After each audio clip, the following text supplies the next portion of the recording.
Imagina que eres un músico y llevas toda tu vida construyendo algo y un día te despiertas y el sonido empieza a desaparecer, no de golpe, poco a poco, lo suficiente para que sepas exactamente lo que estás perdiendo.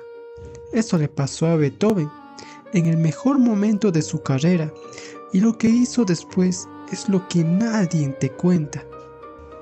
Para entender lo que perdió, primero tienes que entender lo que tenía. A los 12 años, Beethoven ya publicaba composiciones propias.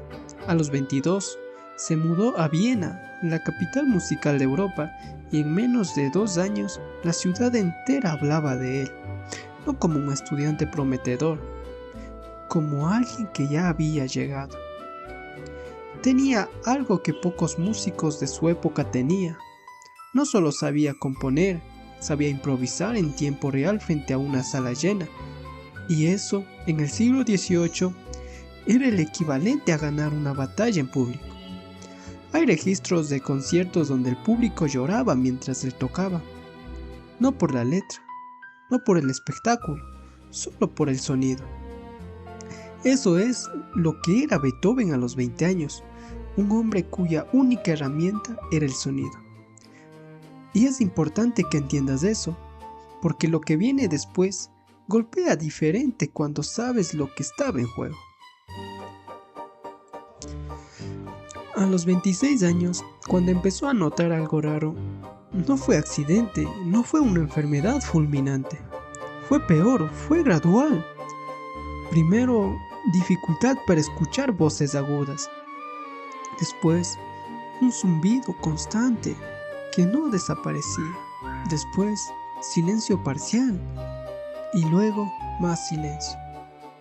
Durante años lo ocultó. ¿Por qué? Porque un músico sordo no es un músico. En esa época, eso no era una opinión, era un hecho. Escribió una carta que hoy se conoce como el Testamento de Heiligenstadt, donde le decía a sus hermanos que había pensado en quitarse la vida, no como exageración, como una conclusión lógica.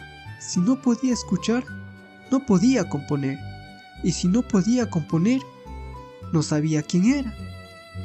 Aquí viene algo que nadie menciona cuando cuentan esta historia. Después de esa carta, Beethoven no desapareció, tomó una decisión. ¿Cuál? Eso lo veremos ahora. Entre el quiebre y la novena sinfonía pasaron más de 20 años. La mayoría de los documentales saltan ese periodo, van directo del drama de la sordera al triunfo del estreno. Pero en esos 20 años está todo. ¿Qué hizo Beethoven en ese tiempo? Primero, cambió cómo trabajaba. Empezó a usar cuadernos de conversación, porque ya no podía escuchar lo que le decían. La gente escribía, él respondía en voz alta. Hoy existen más de 400 de esos cuadernos. Segundo, desarrolló algo inusual, una memoria musical tan precisa que podía construir una sinfonía completa en su cabeza sin tocar una sola tecla. No imaginaba el sonido de forma vaga, lo calculaba, nota por nota. Tercero, y esto es lo que más cuesta entender, siguió componiendo durante la sordera parcial algunas de sus obras más reconocidas. La Quinta Sinfonía, las séptimas, la Sonata Claro de Luna. Ninguna de esas las escuchó completas mientras las creaba.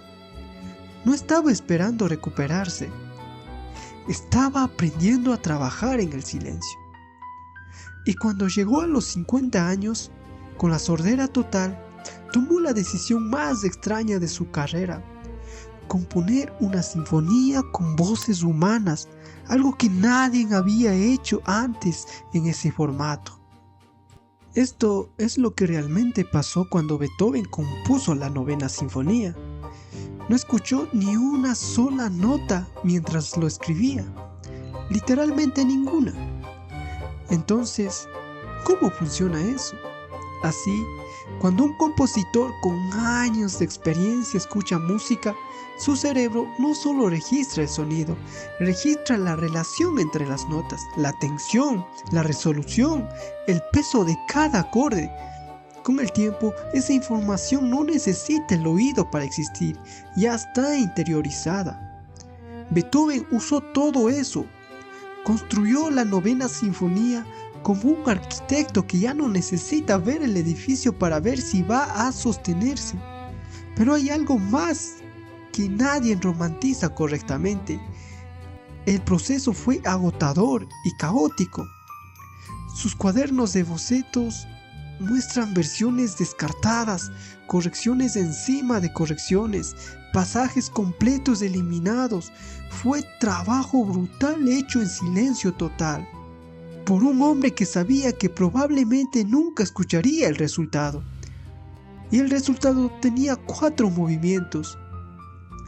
El último incluía algo revolucionario, un coro cantando el poema de Friedrich Schiller, la Oda a la Alegría, una sinfonía que termina con voces humanas, compuesta por alguien que no podía escuchar ninguna. Eso no es poético, es casi imposible de procesar. El estreno fue el 7 de mayo de 1824, Viena. Beethoven estaba en el escenario, pero no dirigía. No podía. Estaba de espaldas al público, mirando a los músicos, marcando el tempo que ya no escuchaba. Cuando terminó la sinfonía, el público estalló. Aplausos, gritos, pañuelos en el aire. 5 ovaciones seguidas, algo que en esa época estaba reservado solo para la realeza. Beethoven no se dio cuenta, seguía de espaldas. Fue una de las cantantes quien se acercó, lo tomó del brazo y lo giró hacia el público, y ahí por primera vez vio lo que había creado sin haberlo escuchado. Volvamos a donde empezamos. Un músico que pierde el sonido, la herramienta más importante que tiene, la base de todo lo que construyó. Eso parecía el final de la historia, pero resulta que lo que Beethoven perdió no fue lo que le hacía grande. Lo que hacía grande estaba en otro lugar, y no lo descubrió hasta que no le quedó claro otra opción.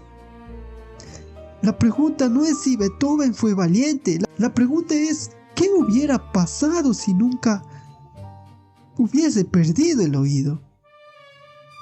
Quizás nunca habríamos sabido de qué era capaz.